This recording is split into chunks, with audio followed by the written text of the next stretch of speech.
Hello बच्चों, let us read the question. Question says two parallel chords of a circle of radius 2 are at distance √3 + 1 apart.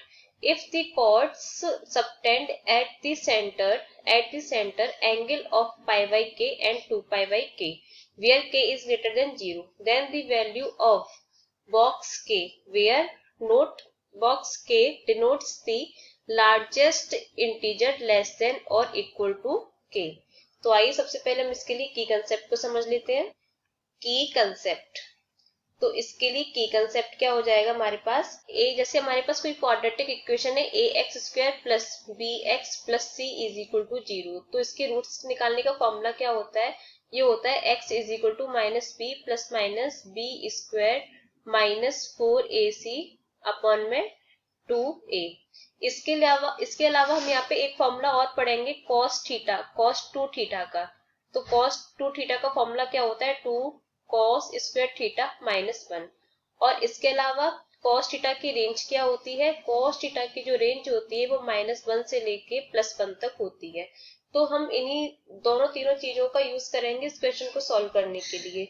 तो अब हमें यहाँ पे question में कहा गया है कि two parallel chords of a circle of radius 2 R at distance 3 √3 + 1 apart. तो यहाँ पे इसका फिगर बनाते हैं।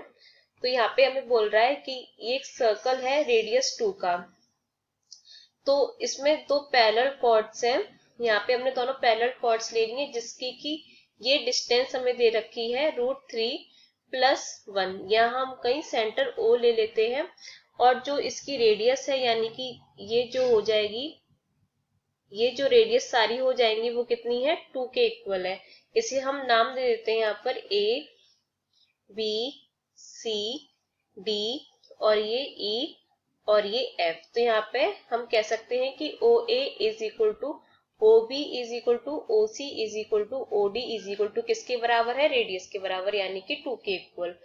और यहाँ पर एंगल हमें कितना दे रखा है, तो यहाँ से हमारा एक जो एंगल होगा वो होगा π/k और दूसरा एंगल होगा 2π/k। तो यहाँ से हम इधर दो एंगल बन रहे हैं AK और AK। तो यहाँ से हम कह सकते हैं कि एंगल AOB जिसे हम ले लेते हैं π/k और अदर एंगल को यानी कि एंगल COD इसको ले लेते हैं हम 2π/k। ये हमने ले लिया। और यहाँ से हम देख सकते हैं कि जो OE और OF है वो अपने अपने एंगल को बाइसेक्ट कर रही है यानी कि 2 पार्ट्स में डिवाइड कर रही है इक्वली। तो यहाँ से जो OE है वो बाइसेक्ट कर रही है एंगल AOB को और OF जो है वो एंगल COD को बाइसेक्ट कर रहा है। तो यहाँ पे हम लिख सकते हैं एंगल AOE क्या हो जाएगा, ये π/k है तो π/2k हो जाएगा। और यहाँ से एंगल COF ये कितना हो जाएगा, 2π/2k यानी कि हो जाएगा π/k। 2 से 2 कैंसिल तो π/k। अब हम यहाँ से एक काम करते हैं, लेट OE को हम यहाँ पर A मान लेते, तो OF हमारी कितनी हो जाएगी, पूरी डिस्टेंस हमारी EF की √3 + 1 है, तो OF की कितनी हो जाएगी, √3 + 1 और -A, ये हो गई। अब हम देखेंगे ट्रायंगल AOE में।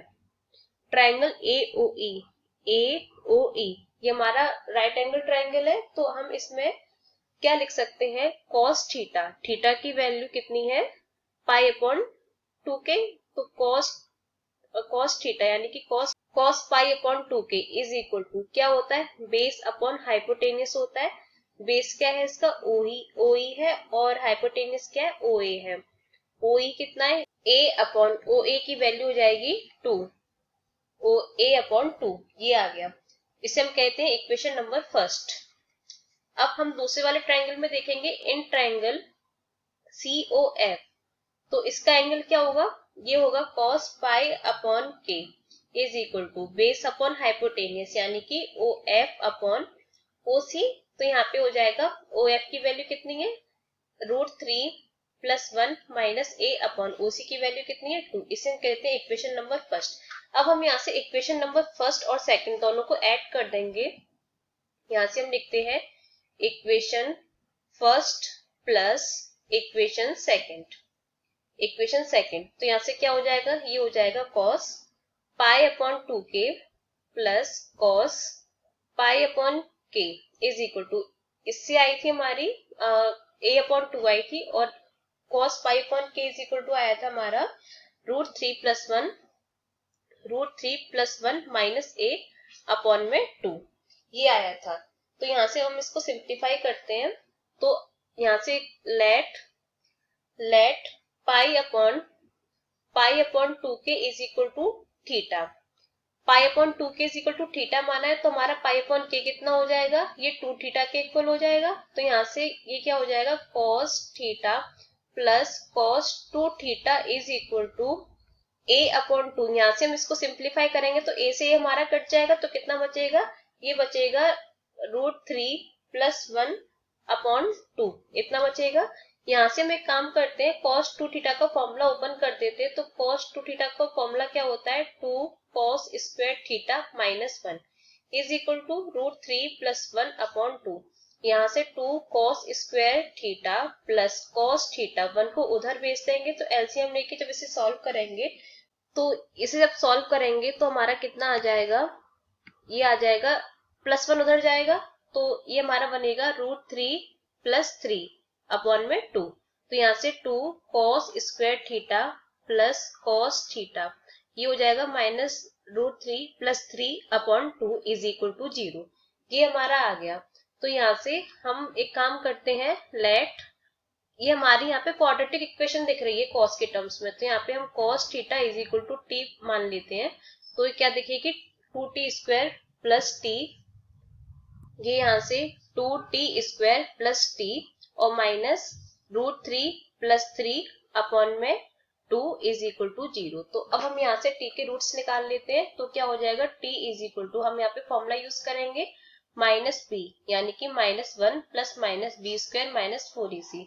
तो ये हो जाएगा 1 माइनस, यहाँ पे c की वैल्यू माइनस में तो प्लस हो जाएगा 4 इंटू 2 इंटू, और ये हो जाएगा √3+3/2, और ये हो गया, और अपॉन में यहाँ पर 2 इंटू 2, ये हो जाएगा। तो t इज इक्वल टू यहाँ से क्या बनेगा, -1 प्लस माइनस, यहाँ पे हम अंदर मल्टीप्लाई करेंगे, पहले तो हम यहाँ से 2 से 2 कैंसिल हो जाएगा, उसके बाद में 1 प्लस अंदर मल्टीप्लाई करेंगे तो 4√3 और +12 और अपॉन में +12 अपॉन में 4, और यहाँ से t इज इक्वल टू कितना हो जाएगा, t इज इक्वल टू -1। इसे हम लिख सकते हैं ब्रैकेट के अंदर 2√3+1 का होल स्क्वायर, 2√3+1 का होल स्क्वायर। अगर हम इसको ओपन करेंगे तो हमारा यही आ जाएगा, और अपॉन में 4, तो यहाँ से स्क्वायर से अंडर रूट कैंसिल हो जाएगा, तो हमारा t इज इक्वल टू आ जाएगा -1 प्लस -2√3+1/4।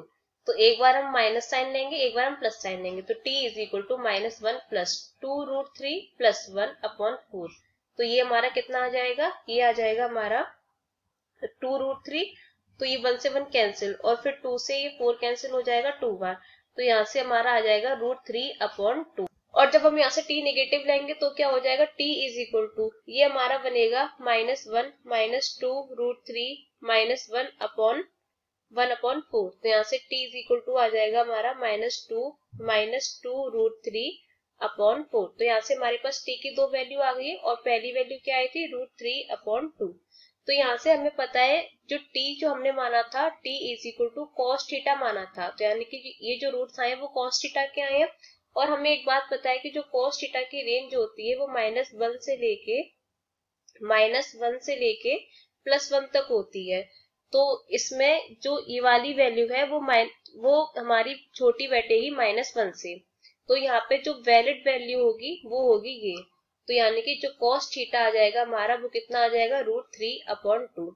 तो यहाँ से cos theta is equal to, इसे हम लिख सकते हैं cos π/6।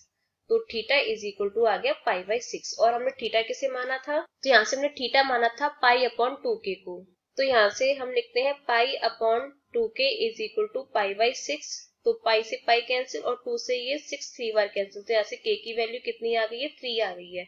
तो हमें यहाँ से ग्रेटेस्ट इंटीजर यानी कि लार्जेस्ट इंटीजर k की वैल्यू बतानी है, तो वो कितनी हो जाएगी, ये भी 3 ही हो जाएगी। तो यही हमसे क्वेश्चन में पूछा गया था, तो यही हमारा आंसर हो गया। Hope you understood well, best of luck.